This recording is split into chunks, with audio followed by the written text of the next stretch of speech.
On Monday, it was 5 months since the Kursk operation began. Well, that's the operation in which a group of unknown bandits actually seized part of the Russian Federation. Of course, we need to deal with these bandits who have intruded onto the territory of the Russian Federation. Well, that's the operation during which Putin personally destroyed 1 million Nazis and Kadyrov's men burned 1 billion Abrams tanks. It was they who indeed entered the Kursk region. The losses are colossal after more than 3 months of fighting. The losses are greater than what the Kiev regime suffered in the entire previous year, over 30,000. But for some reason, part of the Kursk region is still under the control of the Ukrainian armed forces. Moreover, in the 6th month, the Ukrainian defense forces went on the offensive. Probably the exits. There was some smoke there. We need to put a smoke screen right here. On the night before Christmas, when Okorok had promised to fully liberate the Kursk region, the Ukrainians launched an offensive. And once again, this completely took the orcs by surprise. Oh no! Who is that? What's happening there? Who did that? How the operation is progressing is still unclear. The Ukrainian command is, as usual, maintaining information silence. The occupiers also can't give a clear answer about what's happening. Some Z supporters are shouting that all is lost, pack up the Kursk nuclear power plant and take it beyond the Urals. Telegram channels are posting videos where you can see columns of Ukrainian armored vehicles, and they report that the Ukrainian armed forces have suppressed Russian drones using electronic warfare. Didn't break through in the dark. We'll wait, endure, bide our time, endure, and destroy. Others have reported all Ukrainians were defeated, all assaults repelled, and they've punched a hole for a medal. They explain that that's it, the cast is coming off, the client is leaving, tank armies have broken through, divisions are storming, the hamlet is advancing. Well, in general, it's a complete collapse all over again. It's clear that as of today, conclusions have been drawn. He is trying to break through not only in the Kursk region, but in the Belgorod and Bryansk regions to get onto our territory. But today, the defense system is built in such a way, the system of firepower, that he's not allowed to advance. A new offensive by the Ukrainian armed forces is a new moment of glory for Alaudinov. The general of the apologetic troops proudly declared that his Kadyrovites once again missed the Ukrainian forces, but still managed to defeat everyone. A lot of enemy forces have been destroyed. The enemy, despite everything, tried to break through to get past. That's it. Right now, a sweep operation is underway in 2 settlements. So Akhmat fighters, together with other units, are currently conducting a sweep operation. Apti forgot to mention that in one night, the Kadyrovites destroyed 15,000 hookahs, 250 fruit platters, and captured 150 pairs of strippers' underwear. By the way, with one of the strippers, Alaudinov even recorded a video. It turned out to be Milkakov, the commander of the Rushik sabotage and assault reconnaissance group. Our conversation with Rushik, with the Serbs, actually took place right as we were talking at that very moment. He says, I'm a Russian nationalist. I say, wait a minute. I say, if you're a Russian nationalist who loves your nation and wants it to be better, wants us to return to our true roots and so on, that's a different story. I said, for me, that's actually good, on the contrary. I said, that's awesome. But if you're a Russian nationalist who says that we're the coolest and everyone else is just, all bad, then I say, you and I are not friends. Yes, that's Milchikov himself, a Russian Nazi and fascist. I am a Nazi. I am a Nazi. This Russian Nazi criticized Wagner fighters who joined Akhmat and called Kadyrov's men jackals. He also said that Russians are switching to the Ukrainian side because they don't want to fight side by side with people from the Caucasus. And he understands them. For example, I had an acquaintance. He was in the Donbas militia in 2014 in Zaporozhye and now fights on that side because he said directly, I saw who came to me in Tokmak, that this is a walking Caucasus, and with the attitude towards people, towards women. And he switched to the other side, and I regret that we lost such a person. But because the issue of Ukraine's military policy is very important. Look at the reaction of Ukrainians when Ramzan Akhmatovich said that Odessa would be annexed to Chechnya. Do you think the people of Odessa were happy about that? And here's this Milchikov, sitting there with a sad face in the company of the main Kadyrovite nodding his head. He's sitting there, but it's not a fact that he's on a chair. In fact, most likely he's not on a chair at all. Would you like to say a few words? Please, you can say a few words, or as many as you like. Well, the main point is, why do we need to exist if there is no Russia? Russia exists, so we will continue. And any opposition should be about strength and justice. After this little video, Russian imperialists, Z supporters, and Nazis of all kinds had their blood boiling.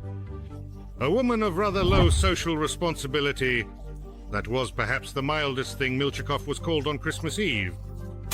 Ladies and gentlemen, I believe I am perfectly capable of deciding for myself whom I want to talk to and whom I don't.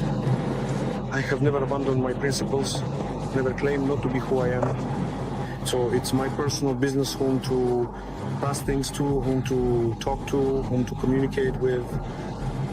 All the more so, why should I refuse an outstretched hand of friendship in exchange for what? For your inflated ego from home? Forget it. All the interethnic hatred simmering in Russian society has come to the surface. It turns out that in Putin's army, everyone hates each other. A meeting between a Russian officer and a Chechen officer is considered betrayal and a disgrace. Even though they serve in the same army of the Russian Federation, which, let me remind you, is supposedly carrying out denazification tasks. And no one think anyone here was scared of someone or that anyone submitted to anyone by force. Hasn't happened, never will. And now North Korean oil has been deliberately poured into this Nazi cauldron. The absolutely xenophobic and chauvinistic ideology of the so-called Russian world, with its so-called traditional orthodox values, ultimately depends on an army overflowing with Caucasians, Tajiks, Yakuts, Buryats, Tatars, Koreans, and a separate group, the convicts. That is, those who have been imprisoned. Hey there, brothers!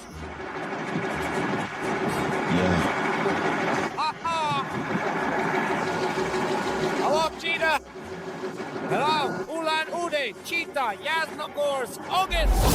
And Russians hate all of them even more than they hate Banderites. And the non-Russians return the favor. The North Korean soldiers who came to liberate the Kursk region have finally liberated it. Though not the whole region, just a local pensioner's house, and from the pensioner herself. The Juche warriors, so they wouldn't have to freeze outside, kicked the old lady out into the cold.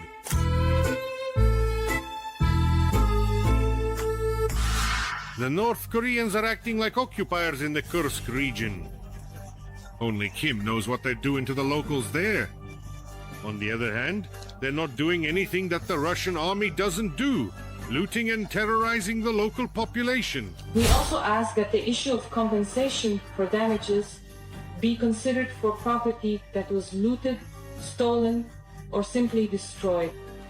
People had their appliances, furniture, tools, personal belongings, gold, and household items stolen, and if something wasn't stolen, it was smashed, thrown out into the yards, or shot up. The North Korean soldiers live for the moment and try to take as much as they can from life. They are fully aware that they are being used as disposable pawns, whose task is to die at the front so that their families back home aren't executed.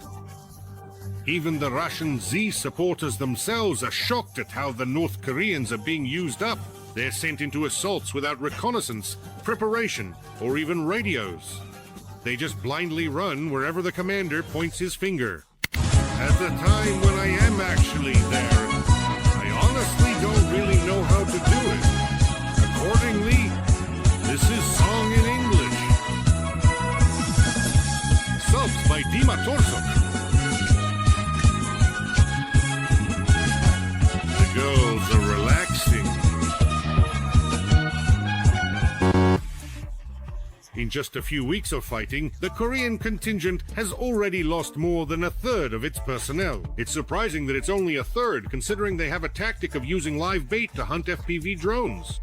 So, one Korean acts as bait for the drone, while two friends hide in the bushes and try to shoot it down. And this tactic doesn't take into account that those hiding in the bushes could also be targeted by a drone. That's funny, really. For 5 months, part of the Russian Federation has been under the control of another state. A state that Moscow doesn't even recognize as a state. It is controlled by the army of a people whom, according to Putin, do not even exist. And neither Aladdin's magic slippers with their pet neo-Nazis, nor thousands of Korean kamikazes, nor Hazel Groves, nor Suji's carpet bombings can return Kursk to the control of the Reich. We will definitely drive them out. Absolutely certain. It can't be any other way. But as for the exact date, sorry, I just can't. I can imagine. I know there are plans. I have plans, they report to me on a regular basis. But just to say, by such and such a date, well, that's not how it's done. Putin has already taken a truly desperate step. He asked Patriarch Kirill to bless crosses for the Russian generals. Your Holiness, I would like to ask you to bless these pectoral crosses and icons, which I plan to later give as gifts to all our commanders who are carrying out especially important tasks in the zone of the special military operation to defend the fatherland. I think they will be especially pleased to receive these symbols of faith, especially since they have been blessed by you. I wonder, does Alaudinov get one of these crosses too? Or is it more likely that Patriarch Kirill will convert to Islam? Well, if Russian Nazis have become cosmopolitans, then nothing surprises us anymore. There will be no new year. Dead Moroz has converted to Islam. Alhamdulillah. Russia is not a real, not a full-fledged state. It's a failed state, because it creates problems for itself that it cannot solve. Because the Russian state, as it currently exists, doesn't truly have a people. It merely has a population that's being slowly eaten away by ongoing interethnic strife. Russia doesn't really have an army. It has various armed groups that fight not for the state, but solely for money, or under the constant threat of violence. I would like to remind you that this video is created for entertainment purposes and contains elements of satire and irony. All facts and events are presented in a hyperbolized or exaggerated form to convey a comedic or dramatic effect. Our goal is not to mislead, but to highlight humor. Please take it with a smile.